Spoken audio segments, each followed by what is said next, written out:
मी कल्पना बांदेकर आरोंदेकर मेजवानी आणि बरंच काहीमध्ये आपलं स्वागत करत आहे।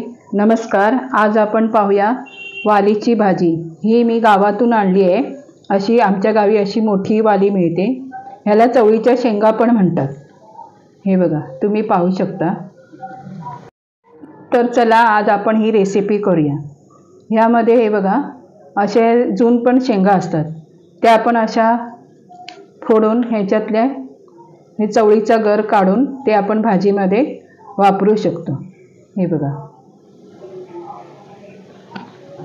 ह्याची पहिली ही टोकं आहेत ना, ती अशी काढून घ्यायची दोन्ही साईडची, आणि मग काही लोक अशी ह्यानी अशी तोडून ही भाजी करतात। अशी हे करून अशी मोडतात आणि ह्याची भाजी करतात। ही तुरं आहेत ना, ती काढून टाकायची, अशी करतात। मी भाजी ही चिरून करते, मला बारीक चिरलेली आवडते, ती त्याची चव छान येते। वालीची भाजी 3-4 वेळा स्वच्छ पाण्यात धुवून घेतली आणि आता वेळीवर बारीक चिरते। वालीची मी तुम्हाला दाखवले होते मगाशी अख्ख्या वाली, त्या आपण आता बारीक चिरून घेतल्या आहेत। त्यानंतर बारीक चिरलेल्या मिरच्या, बारीक चिरलेला एक कांदा, फोडणीसाठी तेल, वरून घालण्यासाठी खोबरं, चवीपुरतं मीठ आणि साखर। साखर मी तुम्हाला भाजीत का घालायची हे मी तुम्हाला साखर घालतानाच सांगेन, तोपर्यंत तुम्ही व्हिडिओ पूर्ण बघा। तर चला आता आपण भाजी फोडणीला घालूया। आता आपण गॅसवर एक पॅन ठेवला आहे, त्यामध्ये मी आता थोडं तेल घालते फोडणीसाठी।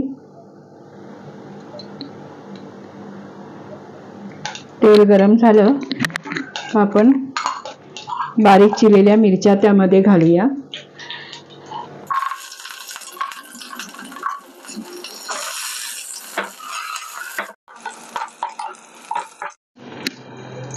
आता आपण त्यामध्ये हा बारीक चिरलेला कांदा घालून घेऊया।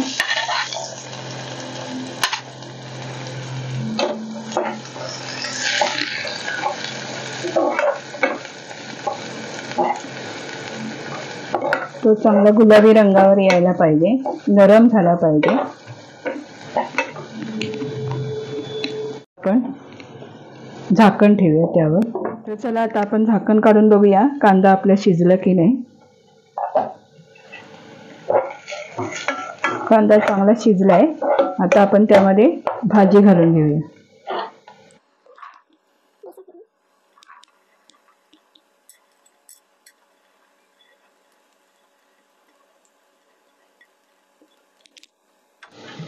भाजी आता चांगली तेलामध्ये परतून घ्यायची आहे।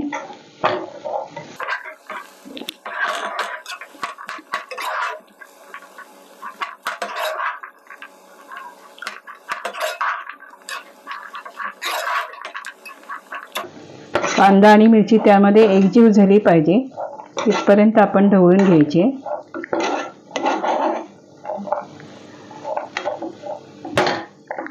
आता आपण त्यामध्ये साखर घालणार आहोत। साखर कशासाठी आपण घालतो, हा भाजीचा कलर तो तसाच राहण्यासाठी आपण ही बघा एवढीशी साखर घालणार आहे, फक्त भाजीच्या कलरसाठी।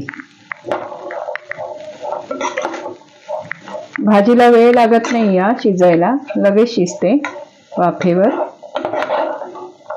आता आपण झाकण ठेवून घेऊया।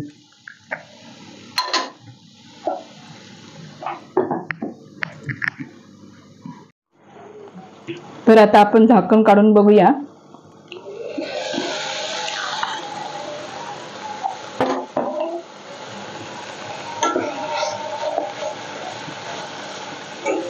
बघा भाजीचा कलर बघा तुम्ही, छान दिसतो की नाही। आता आपण त्यामध्ये मीठ घालून घेऊया।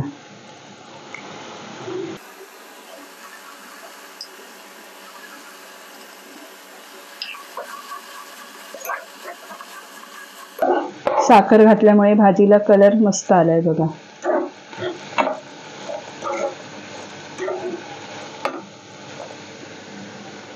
आता आपण झाकण ठेवून घेऊया। आता ही आपण भाजी 2 मिनिटं वाफेवर शिजून घेऊया। आता आपण बघूया भाजी शिजली आहे की नाही. वाफ बघा धरली आहे, तुम्हाला दिसतेच आहे.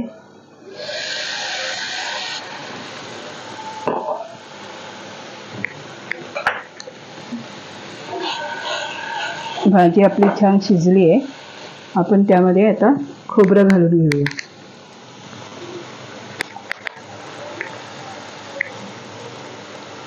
आम्ही मालवणी असल्यामुळे आम्हाला जास्त खोबरं लागतं. तुम्ही कमी घातलं तरी चालू शकते.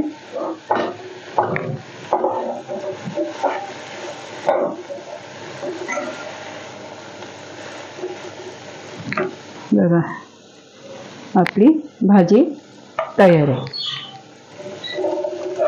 आपली भाजी खाण्यासाठी तयार आहे. तर या गावठी वालीच्या भाजीचा व्हिडिओ तुम्हाला कसा वाटला हे मला कमेंट करून नक्की सांगा. आणि जर आपल्या चॅनेलवर तुम्ही नवीन असाल तर सबस्क्राईब नक्की करा. धन्यवाद. या जेवायला.